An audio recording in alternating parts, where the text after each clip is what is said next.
Hello and welcome to Shnayim Mikra v'chad Targum. We're going to be translating, singing every verse with the traditional trope twice, and then translating the verse into English and translating Rashi.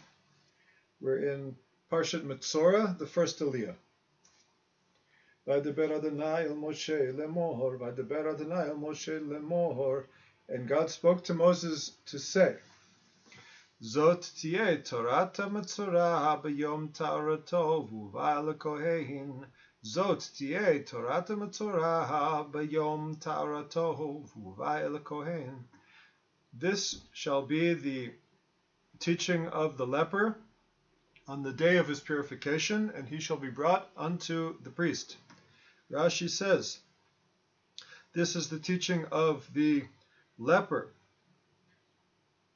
on the day of his purification. It comes to teach that his purification does not occur at night time.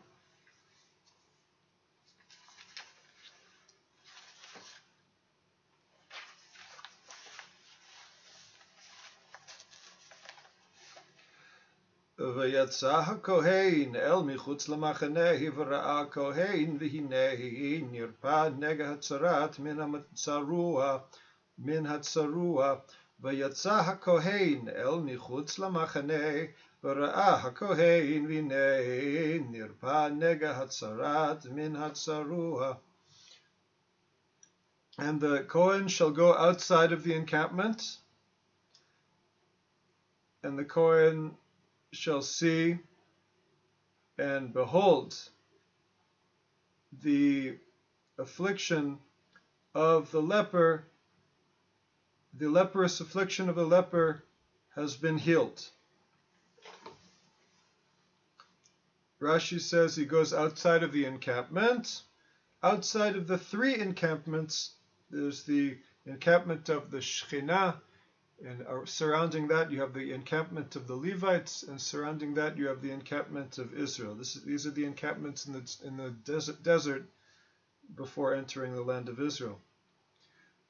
So Rashi says outside of the three encampments, where the leper had been sent to in the days when he was decided he was deemed a leper. Lepers were impure and could not be in the encampment in order to prevent the contagion of the disease.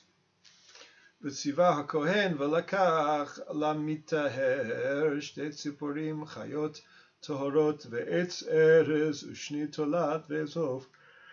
V'tziva hakohen v'lakach lamitaher shtei tziporim chayot tohorot ve'etz erez ushni tolat ve'ezov.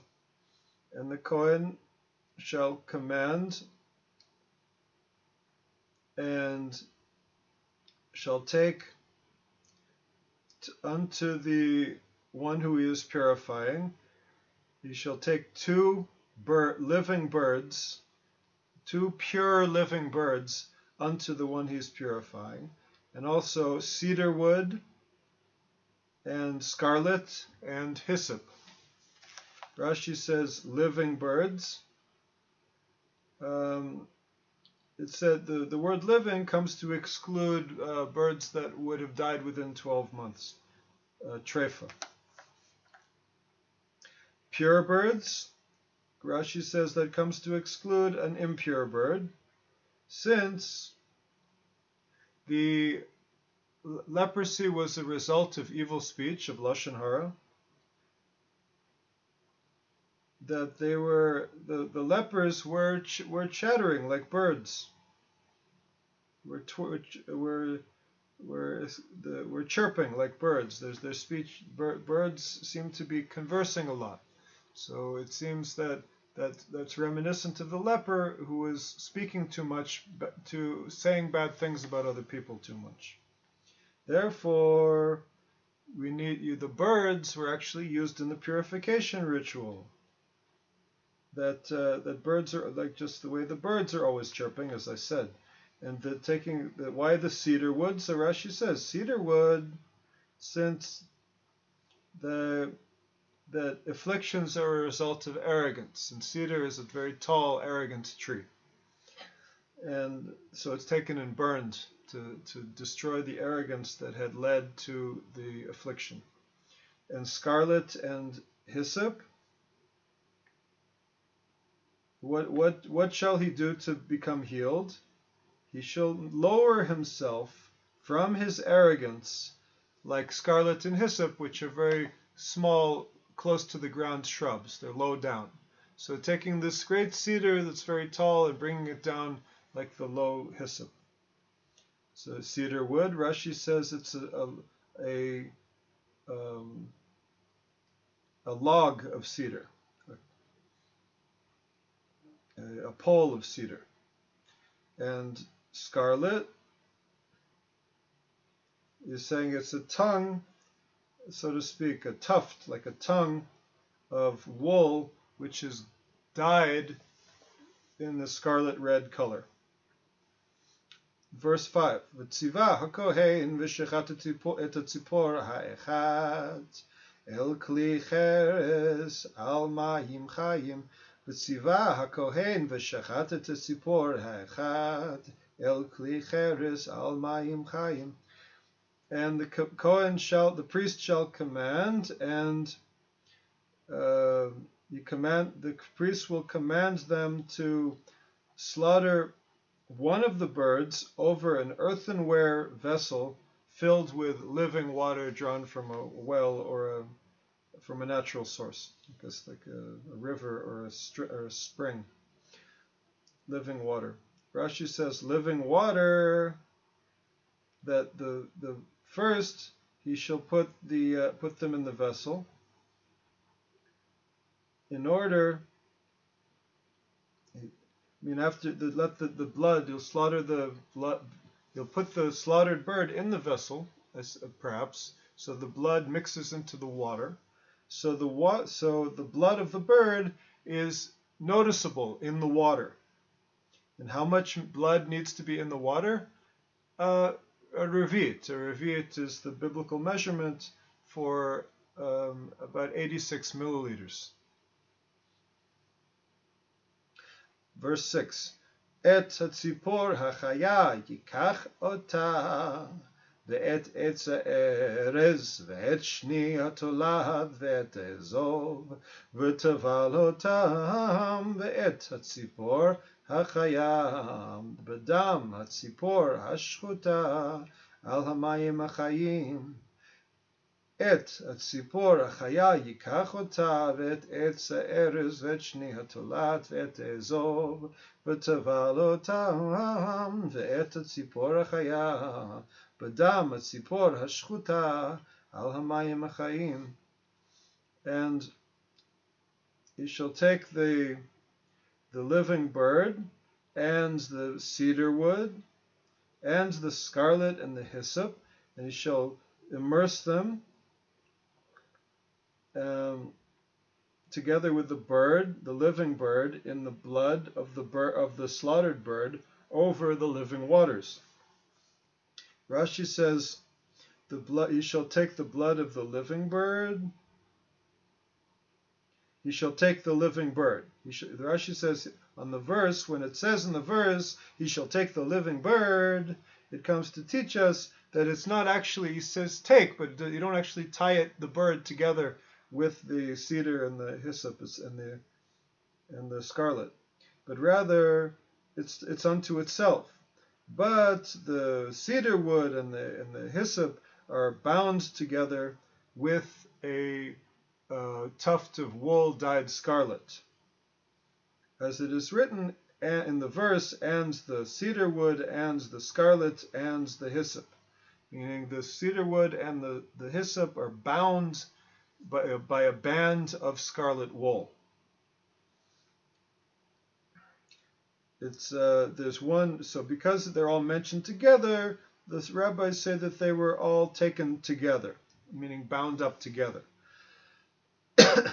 Could it be that the way they're not all together in the binding, meaning the bird is not together with them in the binding, that the bird should also not be together with them in the immersing in the water? So that's why the Torah says, and specifically, that you need to immerse the bird and the living bird. The verse had to go back and say that the living bird also had to undergo immersion. Verse 7. V'hiza'al amiter min hatzarat sheva pa'amim v'tiharo v'shilach et tzipor hachaya al pnei hasadeh v'hiza'al hamitaher min hatzarat sheva pa'amim v'tiharo v'shilach et tzipor hachaya al pnei hasadeh, and he shall sprinkle 7 times on, he shall sprinkle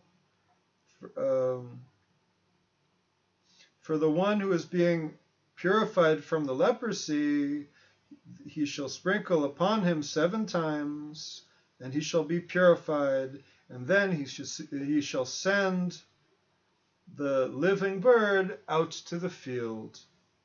וכיבס המטהר את בגדיו וגילח את כל שערו ורחץ במים וטהר ואחר יבוא אל המחנה וישב מחוץ לאוהלו 7 ימים וכיבס המטהר את בגדיו וגילח את כל שערו ורחץ במים וטהר ואחר יבוא למחנה וישב מחוץ לאוהלו 7 ימים. And the one becoming purified shall wash his clothes, immerse his clothes, and shall shave all the hair off his body, and he will wash himself in water, and he shall become pure. And afterwards he can come back into the encampment, but he can come back into his encampment, but he still has to be outside of his tent for 7 days. Meaning, for 7 days after the purification, Rashi says that he's forbidden from having sexual relations.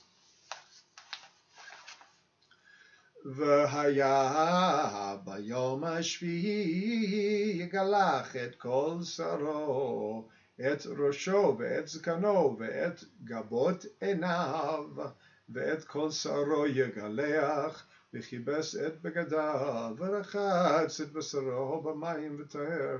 והיה ביום השביעי יגלח את כל שערו, את ראשו ואת זקנו ואת גבות עיניו, ואת כל שערו יגלח, וכיבס את בגדיו, ורחץ את בשרו במים וטהר.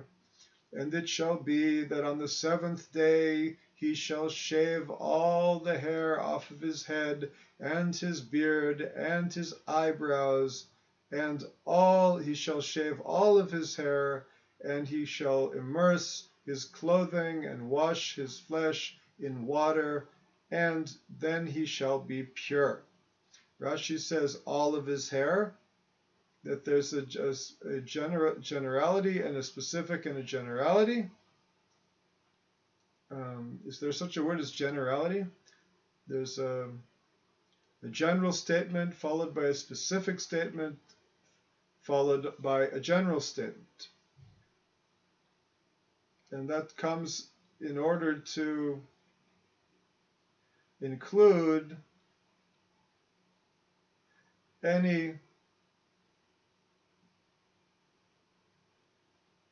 all places that hair grows on the body and is seen. There's a specific order of when the verse makes a general statement and then a specific statement, and another general statement, it comes to include something else. And what it comes to teach is that it's talking about any place that where there's hair grows and is seen. He has to shave. So I guess he doesn't have to shave hair in the place that's normally covered up by clothing. Rashi says all the places that hair gathers and is seen. Verse 10. Uvayom hashmini yikach Shnei kvasim tmimim v'chavsa achat bat shnata tmima ושלושה עשרונים סולת מנחה בלולב השמן ולוג אחד שמן וביום השמיני ייקח שני כבשים תמימים וכבשה אחת בת שנתה תמימה ושלושה עשרונים סולת מנחה בלולב השמן ולוג אחד שמן. And on the 8th day he shall take two perfect sheep and one female sheep, who is one female yearling sheep who is also perfect, and 3 esronim of couscous as a meal offering at night, which is mixed with oil, and 1 log of shemen, of oil. 1 female yearling is for a sin offering, Rashi says. Rashi says that the 3 esronim of couscous, are called in the biblical Hebrew, it's solet, is that